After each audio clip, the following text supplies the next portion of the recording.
We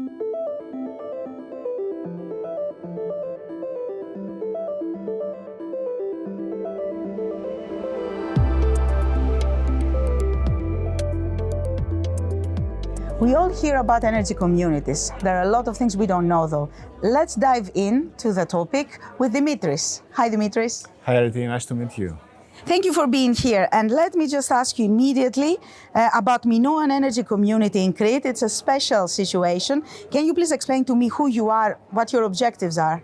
Of course, with pleasure. We were founded in 2019 in Arkalοχori, a small town located at the center of Crete, by 38 members, founding members. Now we have become the biggest, largest energy community in Greece, with more than 650 members, among which 4 municipalities, the regional authority of Crete.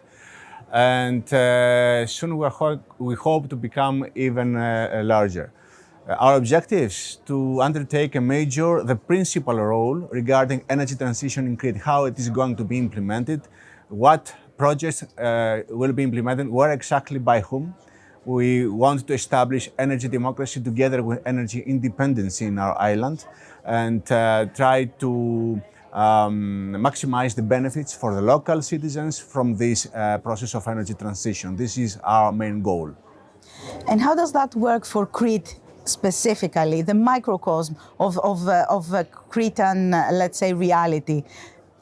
Crete, such as all the Greek islands, but especially Crete because it's a big island, the biggest in Greece and the 5th in size in the Mediterranean basin, is blessed with plenty of different sources of renewable energy potential, starting from wind potential, solar radiation, of course, and biomass resources, which come from both agricultural activities and stock farming.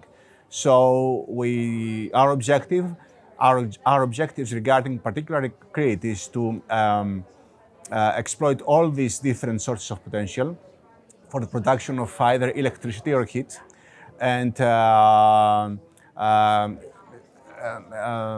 exploit them for a fair, rational, and effective energy transition for the whole island. Mm-hmm. Let's discuss a little bit about the legal framework. Crete is, as an island, like you said, one of the biggest in the Mediterranean. It is a very specific situation. But I hear from many energy communities some complaints about the legal framework, how it's not as fair as it could be potentially, and how regulations could be more supportive towards energy communities and the framework. Do you agree? And if yes, why? Yes, of course. First of all, I should realize that there are efforts already done, both by the European Commission and the Greek state, towards this direction, to establish a clear and fair legal framework, but so far we still have some distance to cover to reach the final destination. So, for example, in Greece so far we have 1,400 energy communities. However, most of them are small communities, so they do not fall into the real concept of the term energy communities. How can you establish a community of 10 or 15 people? And can you compare it with the hundreds of members that we have in Crete or some 1,000 members that the European communities have? No comparison, of course. One could actually say that in a situation like this, maybe some companies can prove themselves a little bit clever and try to take over the situation. Huh? Yes, that's right. This is exactly what has been done in Greece. And what we have proposed to the Greek state is that it should be established maybe a distinction for the real energy communities. We have proposed, for example, the term of energy communities of broad basis, which can be, for example, the communities with a number of members above some particular thresholds, depending on the site of the region that they locate or the island that they are established. So, but apart from this arithmetic criteria, we have also proposed that these communities should also fulfill some qualitative criteria. They should, for example, prove that they really have undertaken a social and developmental role regarding their communities, their regions.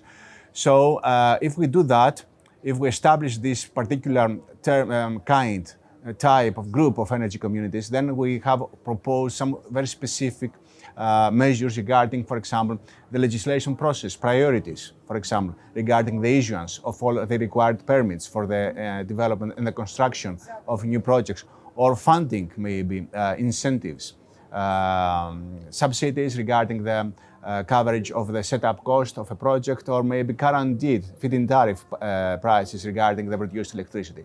Those things will surely facilitate the real energy communities and will boost them towards the implementation of what we say rational and fair energy communities for all, energy transition for all.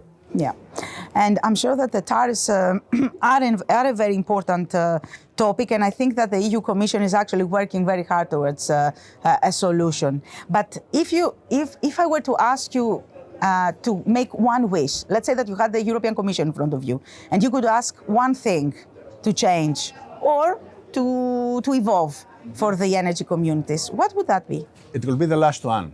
Try to make this distinction between the let's say the fake energy communities and the real ones, and try to establish this supportive legal framework for the real ones and some financial mechanisms that will support them regarding the economic issues that they have to face while developing a new energy transition project. Sounds almost like an existential wish. Thank you, Dimitri, very much. Thank you very much. And thank you all for watching us. Don't forget to like and subscribe.